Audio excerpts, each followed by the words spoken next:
The black belt's grip tightens around 8-year-old Emma's throat with the calculated precision of someone who has perfected this technique 1,000 times before. What Marcus, the Viper Chen, doesn't know, what he couldn't possibly know as he drags the terrified child into the abandoned warehouse, is that her mother isn't just another suburban mom picking up groceries. Ronda Rousey stands frozen in the parking lot, watching her daughter disappear through rusted metal doors. And for the first time in her legendary career, fear threatens to paralyze the woman who once made grown men tap out in seconds. If your heart is already racing, drop a fight in the comments so I know you're ready for this incredible story. Hit that subscribe button because what happens next will redefine everything you think you know about a mother's love.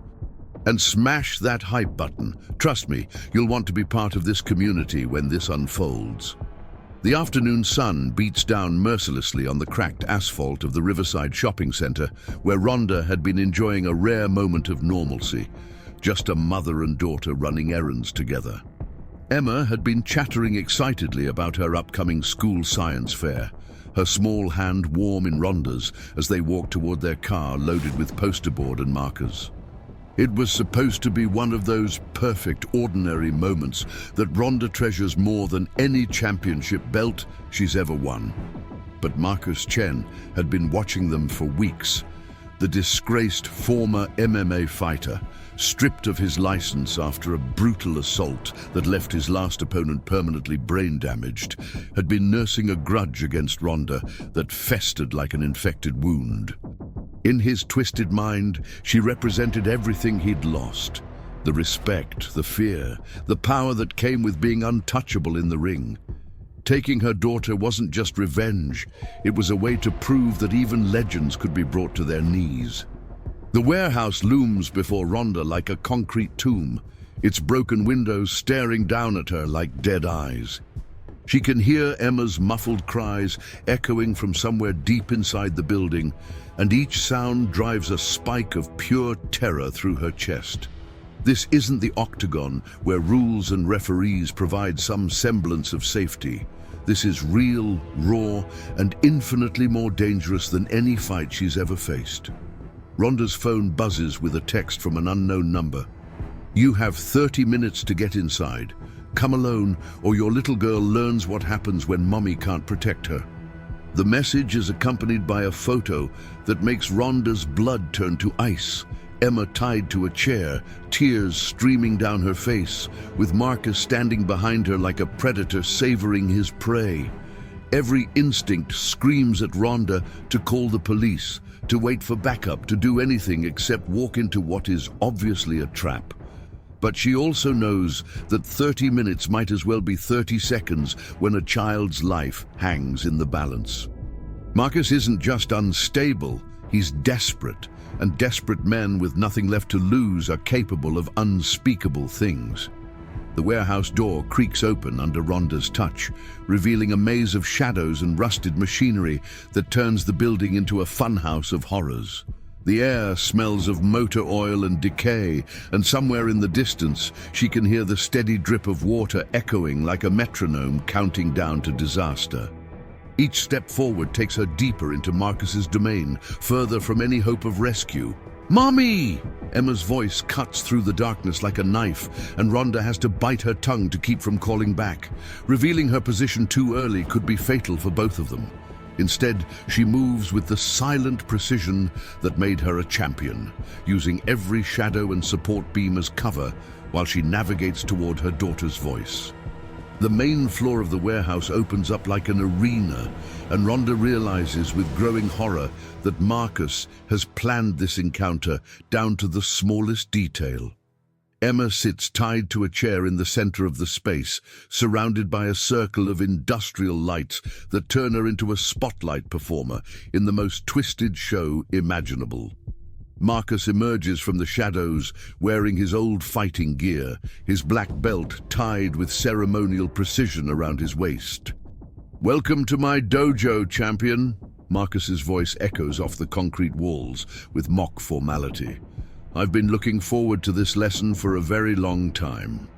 His smile reveals teeth that have been sharpened to points, a modification he made during his descent into madness, turning himself into the predator he always believed himself to be. Ronda steps into the light, her hands raised in a gesture that could be surrender or preparation. With her, the line between the two has always been razor thin. Let her go, Marcus. Your fight is with me, not with an innocent child. But even as she speaks, she's calculating distances, analyzing his stance, looking for the weaknesses that every fighter carries like hidden scars. Innocent? Marcus laughs, and the sound bounces off the walls like breaking glass. She's your weakness, Ronda. The thing that makes you human instead of the machine everyone thinks you are. I'm going to break her first, slowly, while you watch. Then I'm going to break you. His hands flex with anticipation, and Ronda can see the calluses that speak of years spent perfecting techniques designed to cause maximum pain. Emma's eyes find her mother's across the warehouse floor, and in them, Ronda sees not just fear, but trust. Absolute, unwavering faith that Mommy will make everything okay. It's a responsibility that weighs more than any championship pressure she's ever felt, and for a moment, the magnitude of it threatens to crush her. But then something shifts inside Ronda's chest, something primal and fierce that goes deeper than any training she's ever received. This isn't about proving she's the best fighter in the world anymore. This is about proving she's the mother her daughter believes her to be. And that's a fight she cannot afford to lose. You think you know how this ends, but what happens next will shock you to your core. Comment mother if you believe there's no force on earth stronger than a parent protecting their child, because Marcus is about to learn why they call her Rowdy Ronda Rousey. Marcus makes his first move with the overconfidence of someone who has forgotten that Ronda didn't become champion by accident. His opening strike is textbook perfect, a lightning-fast combination designed to overwhelm and disorient. But Ronda isn't the same fighter who retired from competition years ago. Motherhood has changed her, sharpened her instincts in ways that no training camp ever could. She slips his first punch by millimeters, feeling the wind from his fist brush her cheek as she pivots into a counterattack that catches him completely off guard. Her elbow finds the nerve cluster just below his ribs, and Marcus staggers backward with a grunt of surprise and pain. The look in his eyes shifts from predatory confidence to something approaching respect and fear. "You're faster than I expected," Marcus admits, circling her like a shark testing the waters. "But speed won't save your daughter when I'm done with you." He feints left, then launches into a spinning kick that would have decapitated a lesser opponent. Ronda ducks under it and sweeps his supporting leg, sending him crashing into a stack of metal crates with a sound like thunder. But Marcus is far from finished. He rolls with the impact and comes up holding a length of chain that he swings like a medieval flail. The metal whistles through the air inches from Ronda's face, and she realizes that this fight has moved beyond the realm of sport into something much more primitive and deadly.